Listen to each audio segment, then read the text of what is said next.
Oh, how's it going, Gon here? Check this out. I'm eating from the... I know, sick, right? It's as sick as that time Domino's employees recorded themselves infecting Domino's pizza. Please don't drink from the Super Bowl. Fast food lost media. We're just making shit up, aren't we? That's right. Today we're gonna take a look at 9 lost or previously lost media related to various fast food chains. Except Quiznos. God forbid we mention Quiznos. Everybody loves McDonald's. By far the most popular fast food chain, the home of such characters as Ronald McDonald, the McPizza, and the McSpaghetti.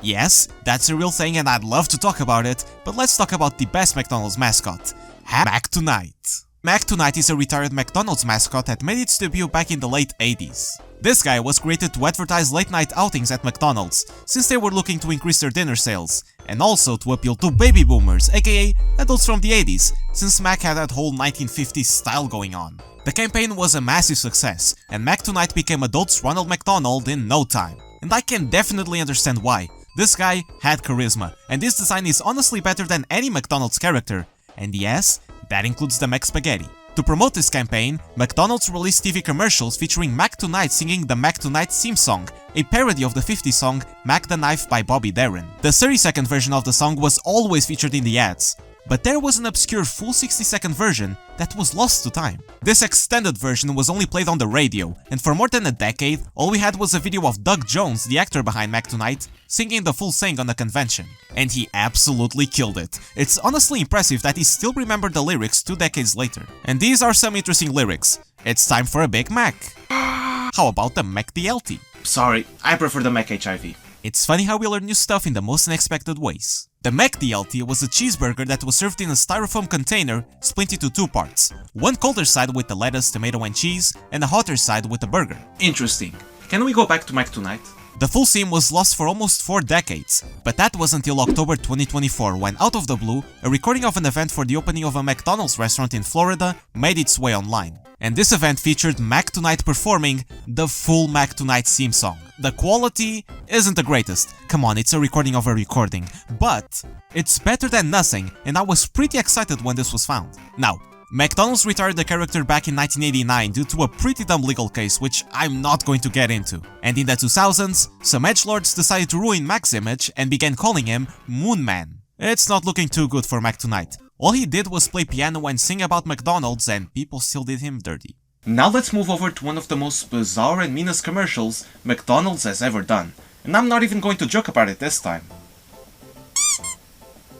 In August 2004, McDonald's introduced a new campaign to promote the permanent addition of chicken selects to their menu. The Defend Your Chicken campaign's commercials featured an individual defending their chicken selects by confronting people who came close to their meals. I've watched some of them and it was a weird experience. Most of the ads feature some guy talking to themselves and it's so dumb, I love it. But one commercial stood up for being notably controversial and damaged McDonald's reputation for a bit there. I'm talking about the You Better Don't commercial. The ad follows a flight attendant collecting trash, till he gets to an African-American woman eating chicken selects. Then, the flight attendant, taking its trash, goes to discard it, to which the woman responds with the phrase, "You better don't." There's some variations online, but this was the basic premise. This ad received backlash for giving the woman a stereotypical black American dialect, and McDonald's had no choice but to take it down and replace it with a new version. This alleged second version of the You Better Don't ad has some elements from the original. It takes place on a plane, you have a black woman eating chicken selects, and you have a flight attendant collecting trash.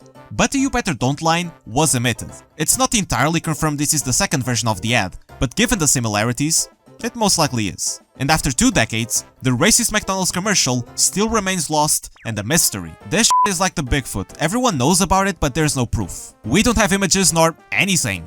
But I believe it's definitely real and on a vault locked away to never be seen again. Before Mac Tonight and even before Ronald McDonald, we had another mascot at McDonald's pretends it never existed. Archie was a weird character. He was introduced in the early 60s and only lasted around 5 years before being replaced with Ronald. And let's be honest, that was probably a good idea, even if Ronald looked like a putrid bird. Even if his time was short, Archie was present in a variety of McDonald's products from the era, stuff like toys and gift bags. Sometime in the early 60s, around 1961 and 63, McDonald's would release their first ever TV commercial, featuring Archie dancing around the McDonald's countertop. This commercial has never been re-released by McDonald's, and since this was aired before marketable home video recorders, it's impossible a random Joe has in possession. It's something only McDonald's has. Many have tried contacting them for the ad, but with no success. Progress has been radio silent for years, and I think it's only a matter of time until they release it for the 100th anniversary or something. It'll take a while, but I'll be here. You know, if they don't catch me. Son of a bitch. Let's talk about the DS for a moment. The Nintendo DS was one of Nintendo's most successful handheld consoles, and home of such things as eCrew development program. What? That's right, in 2010, McDonald's Japan collabed with Nintendo to create this DS training game for McDonald's employees. Alright, that's an interesting premise. I wanna play it. Haha, no. The game wasn't commercially available, and it was only given out to McDonald's employees from Japan. And to put the icing on the cake, an individualized password was required to play. Okay, McDonald's, I see what you did there. That's funny. Please, can I have my dog back? eCrew Development Program, or ECDP for short, was lost media for a decade, and its existence was put into question several times. But in late 2018, a user from the Assembler Games website came forward and said that he had bought the cartridge years ago, but he couldn't play it without the password. Then, in October 2020, after contacting various former McDonald's Japan employees, he finally acquired the password and uploaded the playthrough onto YouTube. Although, he said he wouldn't dump the ROM online. Wow, thanks a lot, buddy. Thank God Nick Robinson exists. Ah yes, Nick Robinson from the interwebs uploaded a video on November 2020 revealing that he recently won a Yahoo auction for ECDP. And after playing the game on a live stream, he then dumped the entire game onto the Internet Archive. God bless his soul. Well then, how's the game? It's honestly better than I expected. The whole idea of an elusive McDonald's training game never amazed me, but it has some meat on its bones. This is a full-fledged McDonald's DS game, and if you want to experience what it's like putting the fries in the bag, you should definitely check it out. Huh. If a McDonald's video game looks great, I can't even imagine how a Burger King game would play. I just made some bullshit. Everybody knows what a CDI is, Philips' failed console from the early 90s that had some Nintendo licensed games like Hotel Mario and don't even remind me of the other one. On December 1996, the Orlando Business Journal published an article about a deal between Burger King and Winter Parks Media Group to develop an interactive training game for the Philips CDI, and it would roll out to every Burger King location by 1997. The article also cited that employees would be able to answer questions throughout the interactive game. Before 2021, only a few publications mentioned this Burger King CDI game, but then throughout that same year, various mentions and even videos about the subject began popping up on YouTube, and an active investigation began. The existence of this game was a myth for several years, but finally, on November 2021, we got CDI Training, also known as dog shit f***ing dog shit. I can't play this. If CDI Training was a food, it would be a Whopper. It can't get any more interactive training video than this. The difference between this to the McDonald's DS game is night and day. And in this case, yeah, this wasn't sold to the public for a reason. It's just a Burger King training video. I'm glad this got found, even though the result was pretty underwhelming. Let's be honest, we all wanted to flip those bad boys on the CDI. It wouldn't be a first though.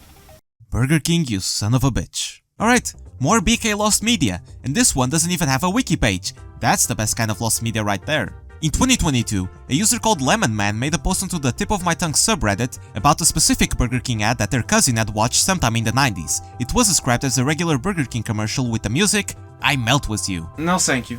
by Modern English. No. According to the post, the ad was pretty popular among people who grew up during that time, and was listed on top 10 90s commercials lists from BuzzFeed or something. The OP also shared a link to a VH1 documentary which featured a small snippet of the ad. Including a mid-90s Burger King spot.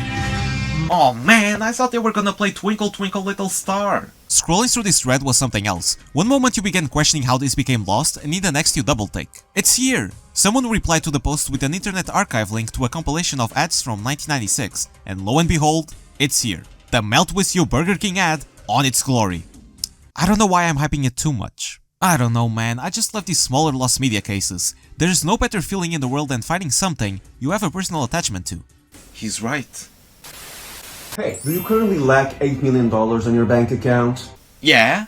Do you not own an air fryer? I don't! Oh, hi. I didn't see you there. I was busy watching your ad that will play tonight during the Super Bowl. That's right. We're giving away a free commercial slot for the Super Bowl. Because it was too damn expensive for Quiznos. Yeah, I don't know what's up with Quiznos lately. Jeez. It's an opportunity of a lifetime. And all you have to do is send us your ad, your credit card info, and answer a couple of questions via Zoom meeting. Don't worry, we're not gonna steal a single dime from you. Just that we love three numbers. Don't forget the three numbers on the back. We really appreciate that. Well, I'm totally on board. I already made an ad myself, so this is the opportunity for its message to spread throughout the nation. I love reading, I love reading. Oh, what's this? It says subscribe or he blows up? Who's he? Alright, Gon. To put it bluntly, this was the worst commercial I've ever seen today. And I've seen one. Oh, come on. Was it my nose? Yeah, and your use of the word sick? You've gotta be really careful. Well, what if old people don't get it? I mean, we've gotta really think about our demographic here. Damn, he's right. How do I play my cards here? F it. That's disgusting. Until now we've talked about lost commercials and video games. You know, basic normal stuff. But this right here is video evidence of a crime. And it's from Domino's of all places. On April 13th, 2009, 5 videos were uploaded onto YouTube. These videos show 2 Domino's employees contaminating food with all sorts of crap.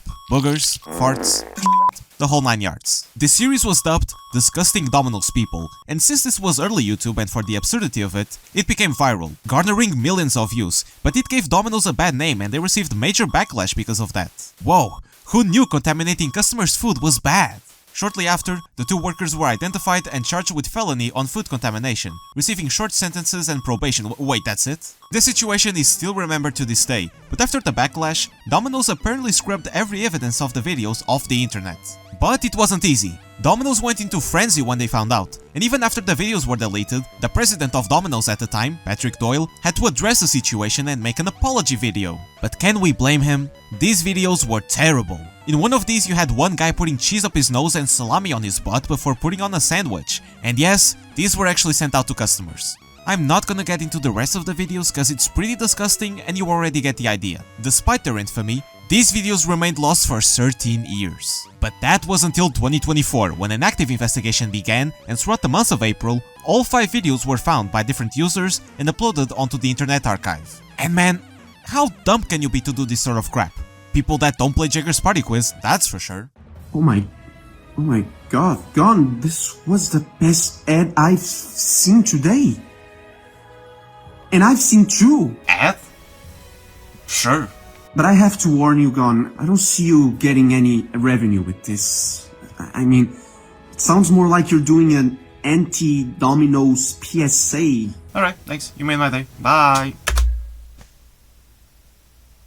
Jared Fogle is a bitch. Yes, we all remember Subway's mascot from 2000 to 2015, Jared Scott Fogle. This guy caught the attention of everyone when he went into a strictly Subway diet and he ended up losing around 245 pounds. And from that moment on, he became Subway's spokesperson. Until he got arrested for owning and selling CP. Oh, he's one of those guys. Okay, now let's talk about Rick and Morty. You can't spell Jared Fogle without Rick and Morty. I'm also illiterate. After Rick and Morty came out and became a massive success, Justin Roiland, one of the co-creators of the series, was asked by Subway to make a series of 4 commercials featuring Rick and Morty, proclaiming that they were the new Jared. Well, that aged terribly. Shortly before the ads were set to premiere, Jared Fogle was arrested on July 7, 2015, and Subway cut ties with him. The only person known to have the commercials is Justin Roiland himself. Now, unfortunately, he has stated he's not allowed to leak the ads online due to legal threats from Subway. But he did put the commercials on 8 thumb drives and has scattered them in random places. How fun. He said that 4 out of the 8 drives have gone missing, so there's a chance someone has some of these thumb drives and has seen the commercials. Now the other 4, we don't know exactly where Roiland hid them, but since he's not working on Rick and Morty anymore, might as well bite the bullet and release them.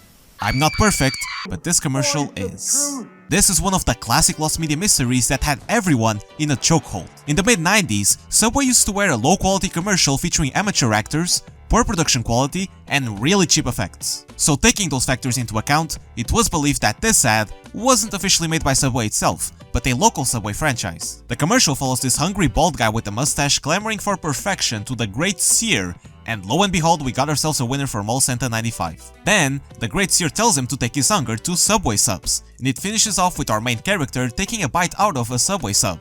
Bravo, Vince. The ad was brought into the internet's attention in 2019, when an artist called Julius von Bronk uploaded a mini-documentary detailing a search for the commercial, and how it was so ridiculous that it became an inside joke among him and his friends at the time. And in this video, he made a reenactment of the ad using Lego puppets and stop-motion animation. Julius immediately posted the video onto Reddit, and after that, a full-on search for the lost Subway commercial began. Some users claim to have seen the commercial, but for other restaurants such as Quiznos and Mr. Sub.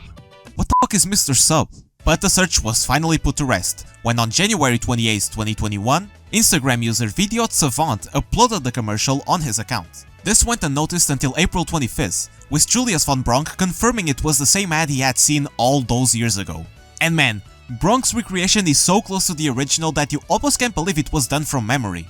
He nailed the voice lines and the character designs. The only inconsistent element was the background. It was claimed the commercial featured cheap-looking mountainous landscapes in the background, but it was all just fog. This was a surreal find and overall pretty accurate to the descriptions we had. Fast food lost media is pretty interesting all around. For a guy that only talks about video games and nostalgic slop, I've enjoyed taking a look at something that otherwise I wouldn't even think of doing it. God bless John Madden for giving us the Super Bowl.